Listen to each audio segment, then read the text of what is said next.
তাসরিমা তরুণী, গতকাল তো ভোট হলো, ভোট হওয়ার পরে আজকেই দুপুরের পরপর আনুষ্ঠানিক ঘোষণা দিয়েছেন নির্বাচন কমিশনের পক্ষ থেকে ঘোষণা দেওয়া হয়েছে এবং ভোটের সংখ্যা 297টি আসনের ভোটের সংখ্যা ফলাফল জানানো হয়েছে। ভোট পড়েছে 59.44%। 209 আসনে বিএনপি একক সংখ্যাগরিষ্ঠতা পেয়েছে। জি, এবং হ্যাঁ নায়ের যে ভোট অর্থাৎ গণভোটে যেটি, সেই গণভোট পড়েছে 60.26%। সেখানে হ্যাঁ ভোট দিয়েছেন 4,80,74,429 জন এবং না ভোটের সংখ্যা 2,65,65,627।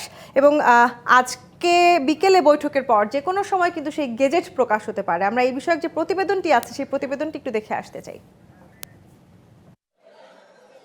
বৃহস্পতিবার সারা দেশে উৎসবমুখর পরিবেশে 299টি সংসদীয় আসনে ত্রয়োদশ জাতীয় নির্বাচনের ভোট গ্রহণ অনুষ্ঠিত হয়। শুক্রবার দুপুরে নির্বাচন কমিশন ভবনে সংবাদ সম্মেলনে 297 আসনের আনুষ্ঠানিক ফল প্রকাশ করে নির্বাচন কমিশন। ঘোষিত ফলাফলে দেখা গেছে দেশের 297টি আসনের মধ্যে 59.44% ভোট কাস্ট হয়েছে। আদালতের নির্দেশনার কারণে ফল প্রকাশ হয়নি চট্টগ্রামের 2টি আসনের।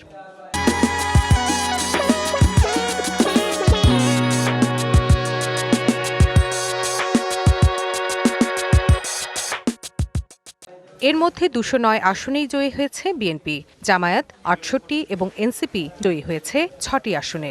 জাতীয় সংসদ নির্বাচনের প্রদত্ত ভোটের শতকরা হার হচ্ছে 59.44। বাংলাদেশ জাতীয়তাবাদী দল বিএনপি 209টা আসন তারা পেয়েছে।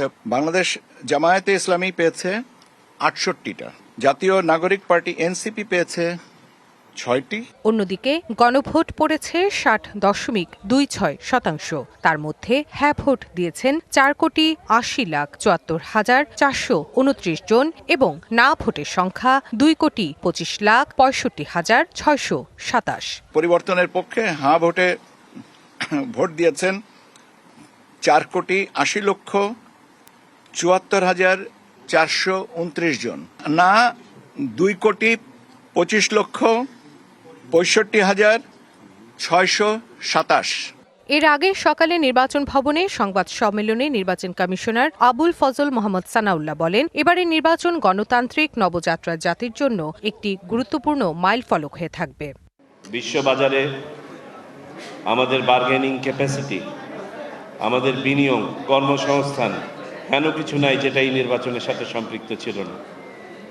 সুতরাং নির্বাচন কমিশনের পক্ষ থেকে আমরা শুধু এটাকে নেহায়েত একটা নির্বাচন অনুষ্ঠানের দায়িত্ব হিসেবে নেই নাই, এটা আমাদের একটা পবিত্র আমানত হিসেবে আমরা গ্রহণ করেছিলাম। যা কিছু অশনি ছিল, যা কিছু শঙ্কার জায়গা ছিল, বন্যার পানিতে সব ভেসে গেছে এবং আমরা জাতি হিসেবে চূড়ান্তভাবে বিজয়ী হয়েছি।